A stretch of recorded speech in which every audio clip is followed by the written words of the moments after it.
Hello everyone, this is Sonia Gupta from Metis IAS. Today we are going to start Panchayati Raj system that laid the foundation of grassroots democracy in India.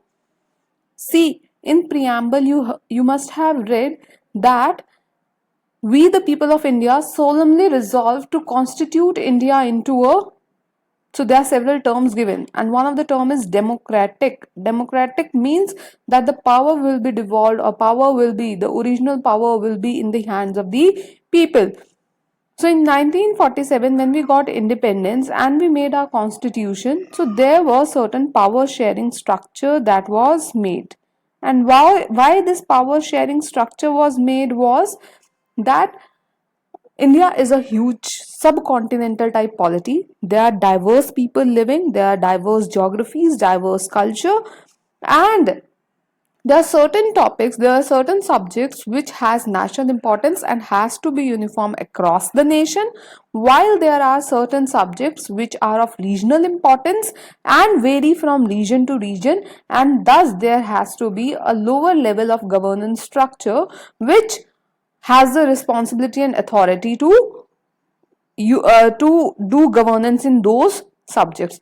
And therefore we went for vertical devolution of power, where the power was distributed between the union or the central government and the state or the provincial government. We called this system as federal system of governance or federal system of polity, where the power was distributed, and this distribution was constitutionally guaranteed, and the subjects were enlisted in Schedule 7, where the national level importance topics were listed in union list.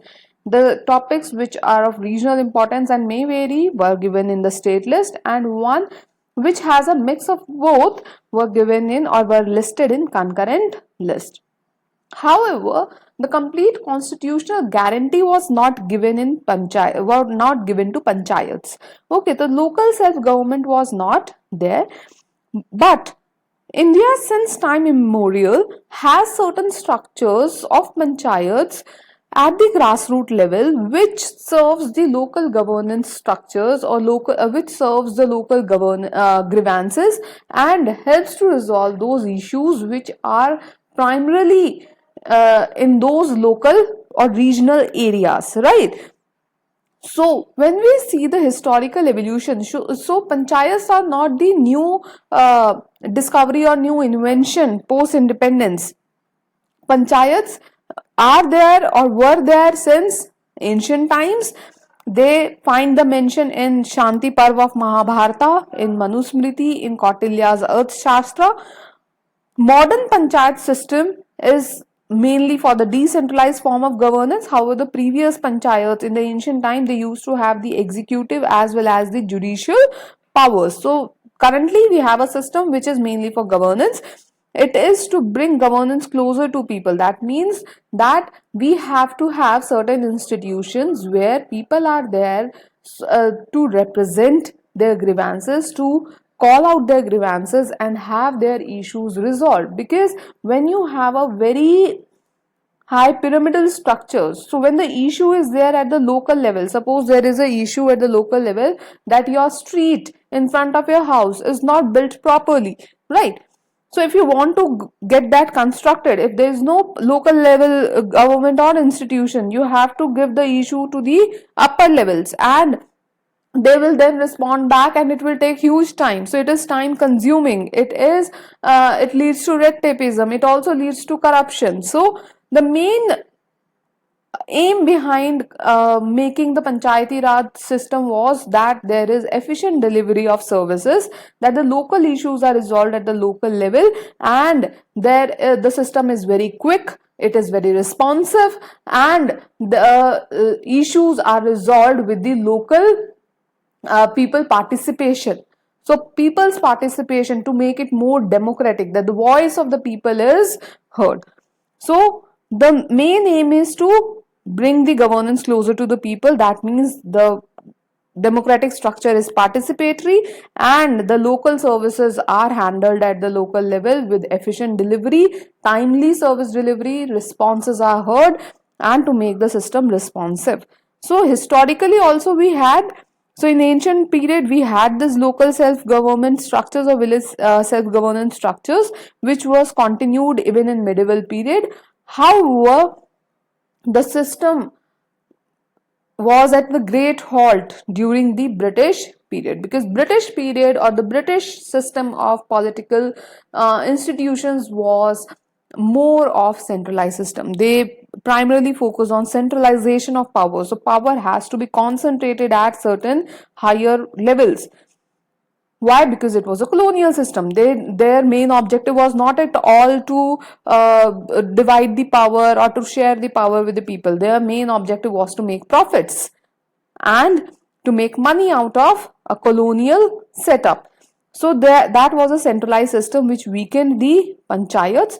Post independence, we had an idea that we have to make panchayats. We recognize the importance of panchayats, but however, at that point of time, we did not give actual powers and responsibilities or constitutional guarantees to panchayat, but there were certain structures which were existing and which were given powers from the higher authority that you can do this task. However, that was not devolution, that was deconcentration or delegation of task.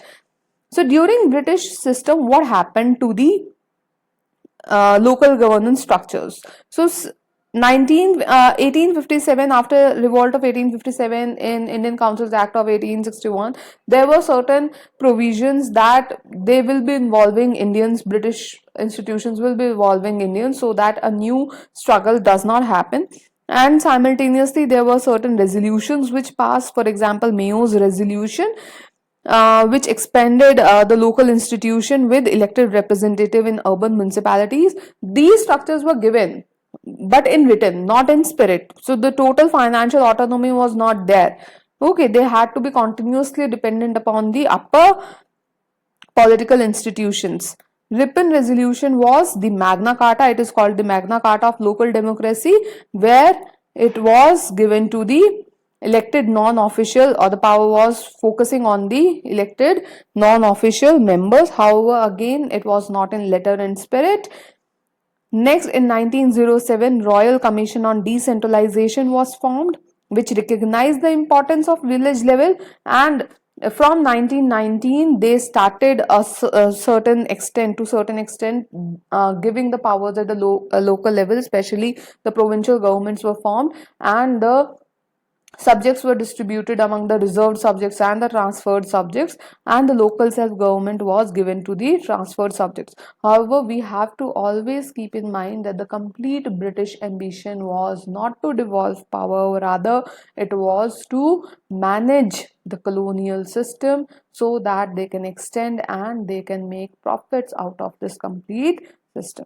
In 1935, the complete federal structure was adopted. However, it was never enacted. But in this case also, the local institutions were given to the provincial government. So they were continuously under the provincial government. They did not exercise any autonomy of their own. But the idea behind the complete Panchayati Raj or the local self-government was not restricted. There were certain political thinkers who recognized the importance, and the most prominent in this case is Mahatma Gandhi. Mahatma Gandhi always stressed upon village Swaraj. He wanted that the complete functioning should be at the village level. Village should be self-sufficient. There should be village Swaraj, and all the issues should be resolved at the village level, and the power should be at the hands of people. So he always wanted voice of the people to be heard. However, there was certain reluctance with Dr. B.R. Ambedkar, and he was reluctant with sharing the power at the local or the village level. The reason why it was because caste system was very prominent, and he used to think that villages are the den of darkness where there is the prominence of social structures, there is a huge caste system, and if power is devolved at the villages, So that will be the upper caste, so-called upper caste people, who will be holding all the power, and the power will not be devolved to the marginalized communities. So rather than adopting the village level structure at the constitutional level, it was given for the future governments to adopt it as policy, future policy. In Article 40, Constitution urged that the state should empower village panchayats in future. So it was given that as the directive principles to state for the future governments to do this. Now, at that time, what it was done, that we will start building community development programs, and several committees were there to analyze that what kind of structure can be formed, what kind of powers or authority can be given to the panchayats, so that they can work efficiently in a democratic setup. Right. So before going diving deep into these topics of different committees and their recommendation, I would like to first you people to understand that what exactly is decentralization. So decentralization is where the power is shared. Okay, the power is shared at the lower levels, but however this decentralization has different meanings or different dimensions. So it depends upon the amount of power which is being shared. So if the amount of power is very low to be shared, means the task has been given. Suppose uh, I'm there, let's say a teacher is there, and she has to do certain task, and she gives her task on her own without any external interference. She gives her task to this person, the student. So technically, if you see, this student is not at all, does not possess any authority, any responsibility, anything. He does not have any accountability even for this task to be done. The whole accountability, responsibility, authority rest with the teacher. Same happens here when the states give their certain work to panchayats. So panchayats in this case, when the task is assigned to them, panchayats in this case do not have any accountability or authority. So that this system where the task is internally shifted, that is called as deconcentration. That in simple language, if I say in Hindi, is कि कुछ काम हमने आपको दे दिया, ये आपका है, अब कल को हम आपको दे या ना दे, it can be withdrawn easily. So the task which has been assigned to you can be withdrawn easily. Next is delegation of power or delegation of certain tasks. Here also the task is assigned, but there is certain outer authority which gives. So there is certain power or certain amount of responsibility which is given, but it is not to the upper level. So some external authority is there, some external person is there who is saying that this task has to be done by this person. Now let's say your principal is saying that the teacher should give this task to the students to do this, but ultimate responsibility lies with the teacher only. So that is called as delegation, that we have delegated this task to you. Again, there is no permanency in this case, that this task will be done by you only. You are the sole authority. Sole authority or sole responsibility is not there again in delegation. Next level is devolution, when the complete power, how to execute it, how to do it, how to plan it, every step, planning, from planning till execution till reviewing, everything is done by that authority. If I give you certain tasks that ये subject तो आपको ही करना है, खुद से करना है, now the sole responsibility is yours, so accountability is yours, then that is transfer of authority. So if we see with authority and democracy, so the weakest is deconcentration, and then is delegation, and in devolution you have the maximum democracy. The democracy is strengthened, the authority is strengthened. So this is different forms of decentralization, where there is certain degree of authority and autonomy which is being transferred. The highest autonomy is with devolution, and the least is with, if I say, concentration, where no power is given at the lower levels. In decentralization, we are giving certain powers here. So the complete picture Why decentralization is important is shown here, that the central authority, what is the difference when the central authority and local governance are involved? So when the local governance is there, there is people empowerment, grassroots empowerment at the local level. Why? Because people are there to showcase their or represent their grievances. They are there to participate in resolving those local issues. For example, park has to be remade, or it has to be reconstructed in an area. So the complete task is with the community.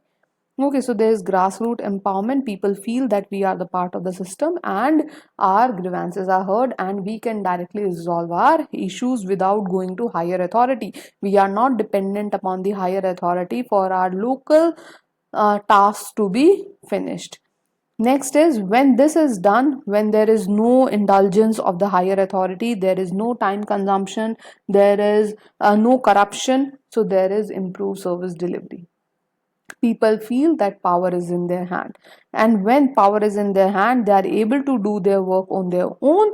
It enhances accountability also, because they, in that case, they are not making the higher authorities accountable for their work. They are taking the task in their own hand. While in central authority, when there is central authority to do all the work, so there is somewhere someone else is doing the work. For example, a person sitting, or a administrator sitting in Delhi is making policy for the complete India.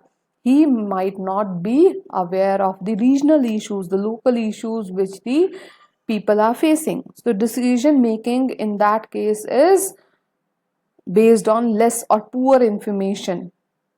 And will it deliver the services efficiently? No. And the accountability will also be limited in this case. Why? Because the person sitting in Delhi is unaware of the situation on the ground, and even the people on the ground are unaware of that person, and they are not meeting at all. Since they are not meeting at all, so people are not able to ask the questions. They are not able to hold the person accountable. So limited accountability. Here the local sarpanch is directly in contact of the people. People meet him, people see him, because the person belongs to their own village. So there is more accountability. Next, how the decentralization process is done. Then we have to identify the need, because we see that India is a very diverse country. We have lots of villages. There is huge variations among the development levels of different areas, different states, and this subcontinental type polity, the power should be devolved. So recognizing the necessity to distribute power, then slowly we start step by step deconcentration, then delegation, and finally when there is complete devolution, full authority is being given, that is local to local government, that is devolution of power.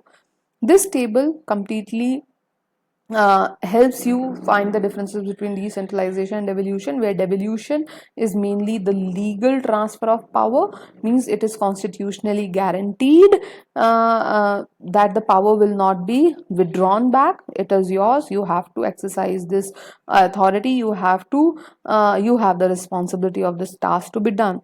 However, in decentralization, as we have seen that in decentralization, not necessary that everything is done. It can be delegation or deconcentration as well. So it can be administrative without any political guarantees. Not necessary political guarantees are there. There is transferring of decision making. However, again, there is no legal transfer. Limited authority is there. Here they get full autonomy.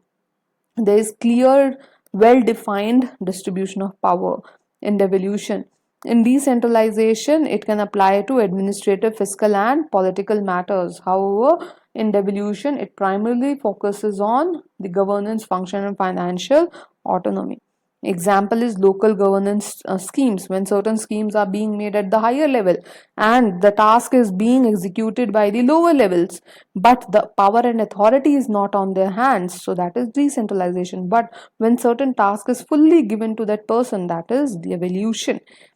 So financial autonomy is not there or limited in decentralization, and it is guaranteed in or granted in devolution. So this is the main differences between decentralization and devolution, which helps you to make diagrams in your mains, helps you to understand the conceptual clarity. When you write the answers in mains, you can just begin your introduction, that why you want to do this, what is the sole idea behind this, that you want to build a participatory democratic structure.